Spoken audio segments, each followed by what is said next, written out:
Greetings and welcome to another episode of Two Bald Guys. My name is Eric Giordano and I'm the Executive Director of the Wisconsin Institute for Public Policy and Service, and also known as WIPS. And I'm really glad to be joined by my co-host, Dave Anderson. Thank you, Eric. And yes, I am Dave Anderson, a Senior Policy Fellow here at WIPS. Today, we've got a really great show lined up with a fantastic guest who will help us answer the question, can we heal the divide in America? For those not familiar with WIPS, we're a unit of the University of Wisconsin system, founded in 2007, with a mission to educate and engage citizens, develop future leaders, and bring the resources of the university to address community-identified needs.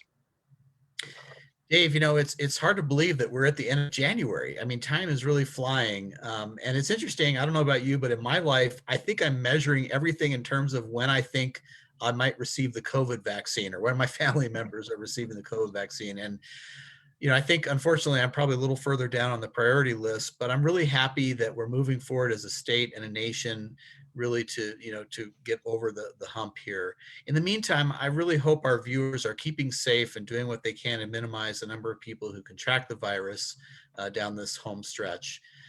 Look, on a lighter note, I'm kind of anxious for this weekend, Dave. You want to know why? Why is that, Eric? Well, it turns out that one of my friends just asked me to do his hair for a virtual reggae party this weekend, and I'm really dreading it. Get it? Dreading it? Eric, I get it, but it's first of all a little surprising to hear that you have friends, and especially to hear that you have friends with hair. Meanwhile, I got to tell you, I happened to hear two snowmen talking in the park this week. One had lost his hat, and the other said, "Oh my gosh, I had no idea you were bald." To which he replied, "It's that darn melting ice cap." Get it, Eric? The melting ice cap? Oh yeah. Oh yeah. And I really feel honored that you shared that with me, Dave, though I do offer my sincere apologies, especially to our newer viewers. By the way, to our newer viewers, of course, we're world renowned in our own minds for our hair jokes and puns. If you have any words of wisdom in the form of hair jokes or puns of your own, you can put them in the Facebook chat section or email us at info@wips.org. That's info@WIPPS.org. And now it's time to acknowledge and thank our incredible producer, marketing coordinator, chill hop DJ, and token representative of an attractive younger demographic. Thank you, Luke Rudolph. Yes, indeed. Thank you, Luke. I guess Luke's not going to make an appearance here today. I was hoping he might pop on, but we appreciate, oh, there he is. There he is. We appreciate everything you do, Luke, and you really contribute a lot to the success of the show, and we appreciate it. Well, Eric, I think it's time for us to get to today's special topic. Can we heal the divide in America, with our special guest? We want to remind viewers that if you have questions for our guests during the show, please feel free to ask them in the Facebook chat. And now it gives me great pleasure to welcome Rich Harwood, author, speaker, and president and founder of the Harwood Institute for Public Innovation. After working on more than 20 political campaigns and with two highly respected nonprofits, Rich Harwood set out to create something entirely different. Over the last 30 years, Rich has innovated and developed a new philosophy and practice on how communities can solve shared problems, create a culture of shared responsibility, and deepen people's civic faith. Rich has invested his career in revitalizing the nation's hardest hit communities, transforming the world's largest organizations, and reconnecting institutions like newsrooms and schools to society. His most recent book is entitled Stepping Forward, A Positive Practical Path to Transform Our Communities and Our Lives. Welcome, Rich. It's really great to have you on the show. It's good to be here, and I appreciate you inviting someone who does not qualify as the third bald guy. So thank you so much for having me. There you go. I don't qualify yet. I think I'm on my way. Well, while we are honored to have you, I have to say, Rich, you don't earn any brownie points for that wonderful head of hair you got there. Anyway, Rich, you've said out loud that you have never seen things so bad in our country. And I know your message in general is forward-looking and a message of hope, which I'm anxious to get to. But can you start off by giving us a little bit of a diagnosis? Like, What's wrong? What went wrong? How did we get here? Well, first of all, my message still is forward looking, and like the prophets, I would say that if in fact we want to look forward, then we always have to be willing to look at reality for what it is. And so when I think about looking forward, I see a reality today, as both of you know and your listeners know, where we are facing four simultaneous, unprecedented crises in American society that I think have laid bare challenges that we have been facing for years. I mean, look at COVID-19 and the disproportionate effects that it has had on Black and Brown people in our society. And it has had a disproportionate effect on people who don't have adequate access to healthcare, and a disproportionate effect on people who suffer from mental health um, crises. We face economic upheaval, which is not only critical right now, but it has laid bare again, disproportionately hit working class folks, rural folks throughout Wisconsin, people in urban areas, people who can't afford to work from home, who continue to be exposed to this pandemic. So we face a racial reckoning that, you know, was crystallized with the murder of George Floyd. But as we all know, this has been with us since before the founding of the country. We've been experiencing racial discrimination, systemic racism, social injustice for 400 years. Our country was founded on original sins of the enslavement of people and the taking of land from Native Americans. Um, and these problems have persisted throughout our history. And as WIPS deals with all the time, we face a political crisis. Now, some people believe that this political crisis just came about in the last 4 years. It has become more acute for sure. But look, I've been studying this challenge for 35 years, and we have been on a downward trajectory in terms of our politics and public life in this country. Far too many people don't trust their political leaders. Far too many people don't trust civic institutions. Far too many people don't trust religious institutions. Far too many people don't trust corporate America. Far too many people don't trust their neighbors. And so all of these things, I think, conspire to put us in a situation that didn't just happen overnight, but has been brewing for 30, 40, 50 years now. And we're feeling the full effects of it now. And if I can just say lastly, we face a fundamental choice in our country right now. We can wallow in despair. We can give in to what's happening. We can fight one another tooth and nail, or we can decide to step forward to reimagine and recreate our country, our communities, and our lives, and go forward in a fundamentally different way. And I think that's the choice that we face right now as Americans. You know, that's a perfect segue into my first question of the show here. And, you know, organizations like WIPS and the work that you do at the Harwood Institute, I mean, we're really trying to bring people together to work productively for the common good. But it seems when you consider the factors that you just talked about, it seems that there are really many in society today who are tired, cynical, and have just determined the best way forward is either to fight Yeah. or to simply disengage and not be involved. Some have become warriors, others have become rather than peacemakers. Others have gone simply to ground and just aren't around anymore to get engaged.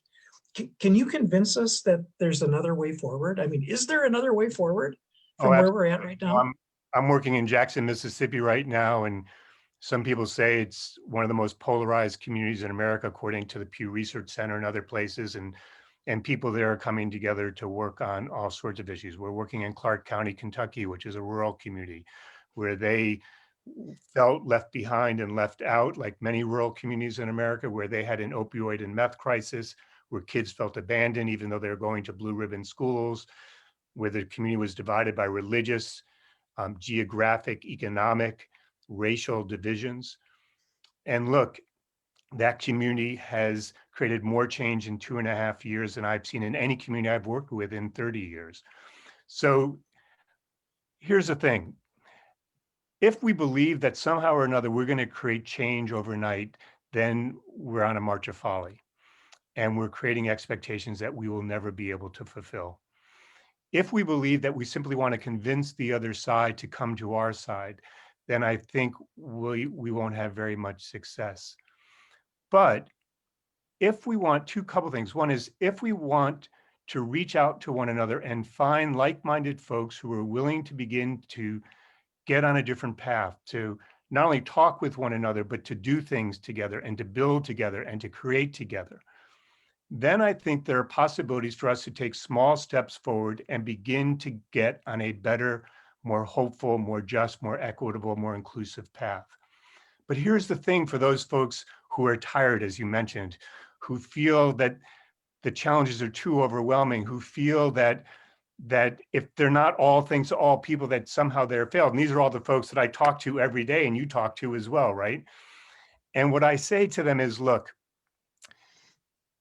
you have to use your civic energy judiciously. Our civic energy, our individual civic energy, and our collective civic energy is not infinite. It's finite. It's finite. And so we can't go running off half-cocked and trying to be all things to all people and to take on every challenge that comes along. We have to be really intentional about where we want to put our efforts, about who we want to work with, about the kind of change we think is possible.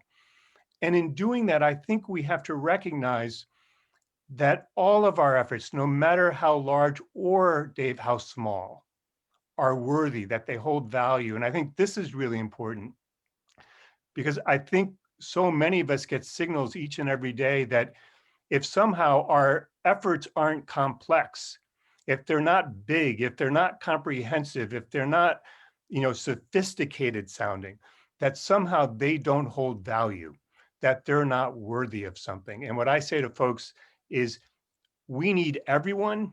We need your efforts, both large and small, because the most important thing we can do is restore our belief that we can actually come together and get things done again.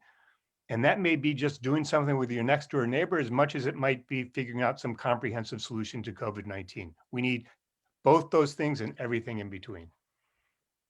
Yeah, thank you. That's really wise. I absolutely appreciate that.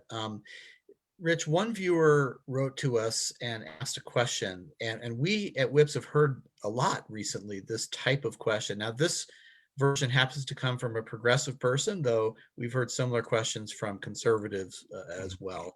So you speak of bridging our divides, but the other side does not seem inclined to do so. Some of their most extreme members even talk about civil war. Is there a difference between extending an olive branch and the politics of appeasement? Yes, there is. There's a huge difference. The politics of appeasement means that you don't stand for anything. The politics of appeasement means that you don't have convictions. The politics of appeasement may mean that you don't hold values, that you're willing to go in any direction. I don't think that's what America's about. I don't think that's what our country was founded on. I don't think that's what pluralism was intended to be. I think pluralism is about having honest, open, intense debates. It's that we don't agree on everything. People often ask me, do we need more civility to agree on everything? I'm like, I don't want more civility. I want more honest debate. I want more tension in society because tension creates creativity and innovation and new ways of thinking about things and new pathways forward. So yes, appeasement, no, there's no room for appeasement here. Extending an olive branch, well, I think extending an olive branch in the sense of being a person of goodwill. But how about a third option? How about if we extend our willingness to see and hear one another? How about if we extend our willingness to afford dignity to each and every individual as a birthright, a God-given right, not something that you earn over time, but that is afforded because you're here on earth? How about if we come to the table being willing to entertain other ideas that maybe we hadn't thought about before? What about if we think that we don't have to agree on everything or even most things, but we simply just have to find a couple of things to agree on so we can get to work together and see that we can actually build something together, and in the building together, restore our sense of shared humanity together. How about if we start there? I don't think this has to do with appeasement or extending an olive branch. I think it has to do with being pragmatic. I think, and there's a, as you both know, there's a rich tradition in America called American pragmatism, about focusing on what works, about how we can get things done together, about being practical about things. And I think that's where we need to get back to. You know, as Eric knows, I'm a little bit of a student of history, and I'm just going to insert a personal observation here. And, you know, I think a lot of times people think, oh my gosh, we've never dealt with anything quite like what we're dealing with today. But the fact of the matter is our history is riddled Oh with yeah. times and instances where society has dealt with very, very difficult issues. And I think we sometimes lose track of that, which doesn't diminish the significance of the ordeal that we're going through now, of course. But I just think it's important to keep that in perspective. But I want to get back to your, And I want to actually, get back. if I could just say real quickly, if it's okay. Yeah. Yeah, because I think your point's such a wonderful point, and I think it's so critical to the conversation we're having today, which is we don't need to be optimistic about the future. I think we need to have faith in ourselves because of the pathway we have made over the since the founding of the country. You know, we founded this country against King George because we wanted to refuse tyranny. We abolished slavery because we believed that it was wrong. We fought for women's suffrage because we believed it was right. We fought for child welfare laws and civil rights laws and voting rights laws because we believed that we could create a more just, equitable, fair society. We are a tarnished country. We started with stains on our civic fabric called slavery and the taking of land from Native Americans. But we have improved ourselves over and over again through hard times. And so the reason why I have hope about the future is the very point, Eric, that you're raising. It's because we have demonstrated time and time again that we can do better and we can be better and we can get closer to a more perfect union. We're never going to get there, but we can sure as hell get closer to it if we work at it. Well, I mean, just having you on the show today and having this conversation, in fact, gives me maybe a lot more hope than I had coming into today's show. So I really appreciate your inspirational comments, and I think you're kind of getting me to the point where I need to be. But I do want to talk a little bit about that pathway forward that we talked about earlier, a kind of a path to break the current impasse that we have. In fact, I mentioned it in your introduction. You've written a book called A Positive Practical Path to Transform Our Communities and Our Lives, and you started a campaign called Stepping Forward. We'll get into some of those details maybe in a moment, but give us kind of a broad brush. What's that all about? What's that vision? The vision is simple.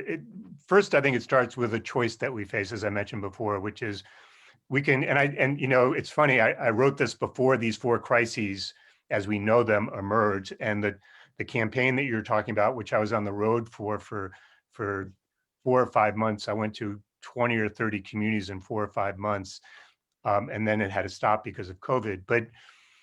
But the choice even before these crises, but now in particular because of them, is we can go down a path of division and acrimony and despair, or we can choose a path of healing and hope. And in this book, what I lay out is what this path looks like. And I'll just mention 4 quick things that I think are really important. As much as I believe that we need action on a national level or in Madison, in your state capital, I happen to believe that the action we truly need has to be in our local communities, because as I mentioned before, it's there that we can see and hear one another. We can turn outward toward each other. We can afford each other dignity. We can get things done together and demonstrate that it's possible. So that's number one. Number two, I believe we have to see ourselves as doers again. Too many of us, as you said before, you know, we see ourselves as passive consumers of public life, where everything is supposed to be done for us, or maybe unfortunately to us. I think we've got to see ourselves as builders, as partners together, as co-creators of our civic life and of our public life and of our political life. And in doing together, we get a sense of agency. We restore our sense that we can shape our future, not just our individual future, but our common future. We can see that that we each have gifts to offer. In the book, I talk about this in terms of the human spark that we each have. And so I think we not only have to step forward to engage with one another, but to do things, literally do things, build things together. Third, I think we need to make a commitment to reclaim our can-do spirit and can-do narrative in this country. In too many places, I don't know about you guys, but in too many places where I do work, the narrative is an ingrained negative narrative of things we can't do, of progress we can't make, of all the things that didn't work out. And yeah, we know lots of things didn't work out in a lot of communities, but there are lots of things that we can do. And I think there are ways, genuine, authentic ways, not through public relations campaigns and communications campaigns, but genuine stories of hope that emerge from communities where we can restore our can-do spirit and can-do narrative. And then lastly, much like WIPS, the Harwood Institute believes that we've got to focus on what matters to people. And if I could just say one quick thing about this, too much of our public engagement, of our engaging in society, is around our problems. It's around what's gone wrong. It's around who's to blame. That just puts us in a cul-de-sac of toxic discourse. That gets us nowhere. The alternative to that, unfortunately, has become these visioning exercises where we blue sky about, dreaming about the perfect community we want to create, which we know is not possible and is not relevant to what we really care about in our daily lives. And so I think there's an alternative. We've got to get serious about focusing on people's shared aspirations, about what's in our guts, what really matters to us in our lives, and what we can create together moving forward.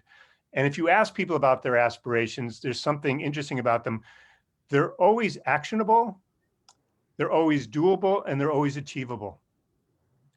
Because people want to talk about things that really matter and that they can act on together. And so this book, this is a longer answer than you probably bargained for, but this book lays out sort of what these steps look like and is imbued with a vision of how do we create a society where people really do have dignity, where we really do see and hear people, where we really do value one another, where we really do believe that community is a common enterprise, where we really do believe in a culture of shared responsibility.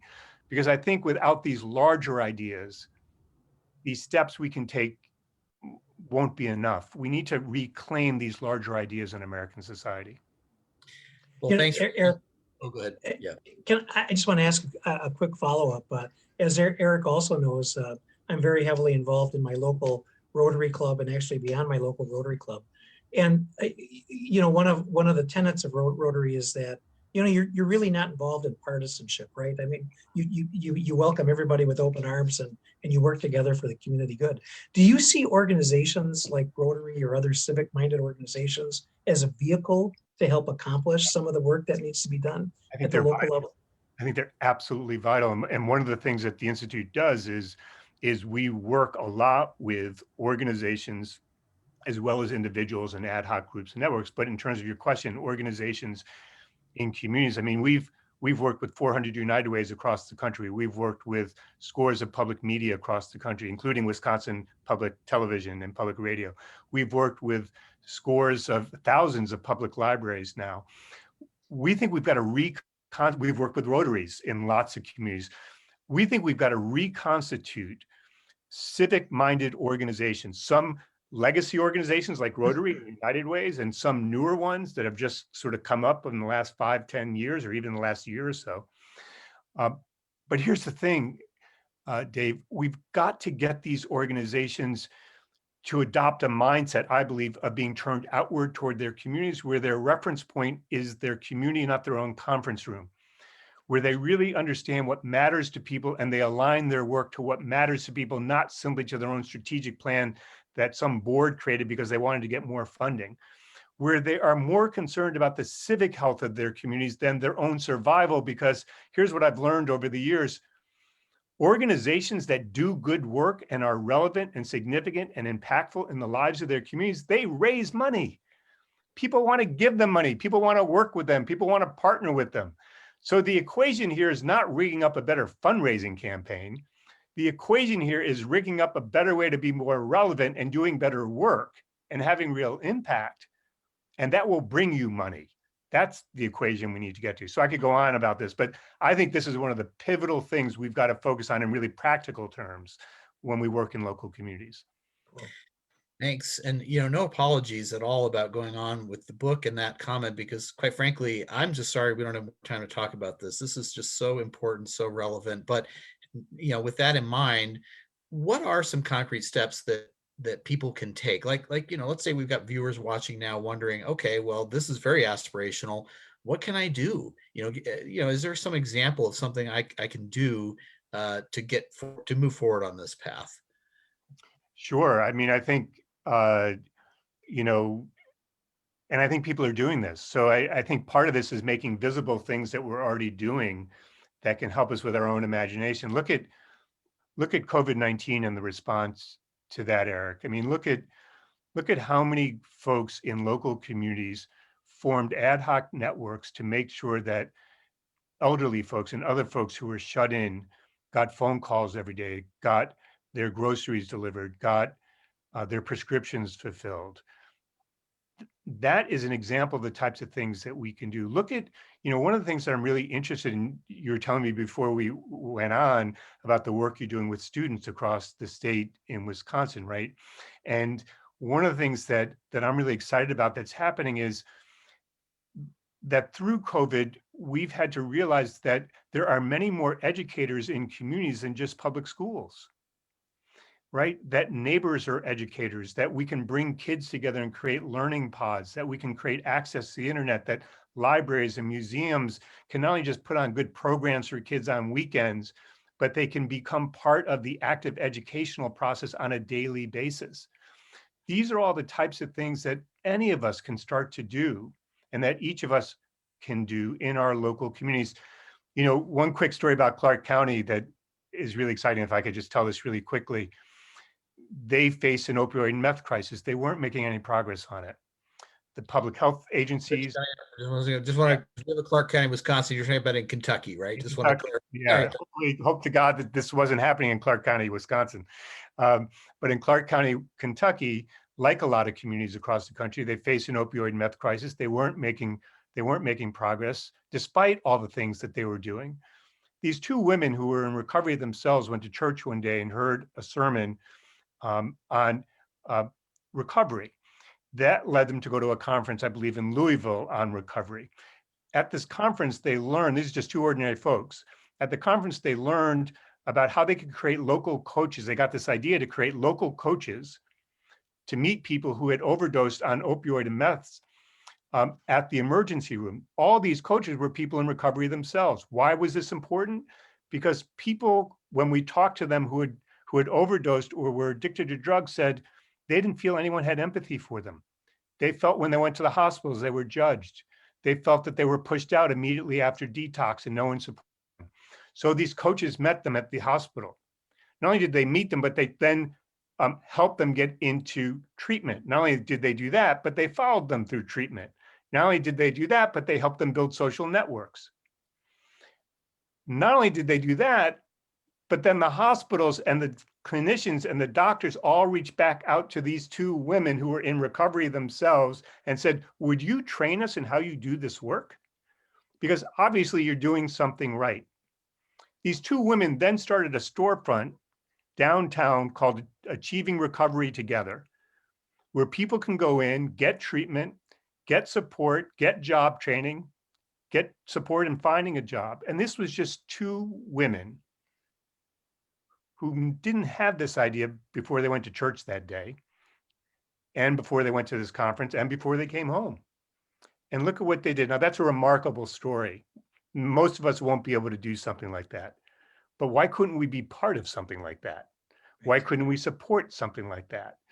And I think there's all sorts of things we need in our society. And if I could just add one last thing, what COVID has taught us, what these two women in Clark County, Kentucky have taught us is we need professionals. We need public schools. We need doctors. We need public health workers. But we also need people in local communities to step forward too, because that's how we build local communities together. And that's how we each bring our talents to the table and marshal them collectively to build something we couldn't have built if we didn't step forward. Rich, wow, this is impressive. Thank you so much. The time really flew and we're out of time, unfortunately, but how can people get a hold of you via the Harwood Institute? Could you just give us a little plug on that? Sure. You can go to our website, which is theharwoodinstitute.org. There's lots of reports and books and free resources that you can get. You can go to our Facebook page. Like WIPS, we have a live Facebook and live face, what are they called? Facebook Live Live and stream. live streaming and podcasts, and you can get access to those. And we'd love to hear from folks. And you can reach us through our website as well. Thank you. And we'll be posting a link to your book on our Facebook page as well. So we invite viewers to check it out. It's worth a read.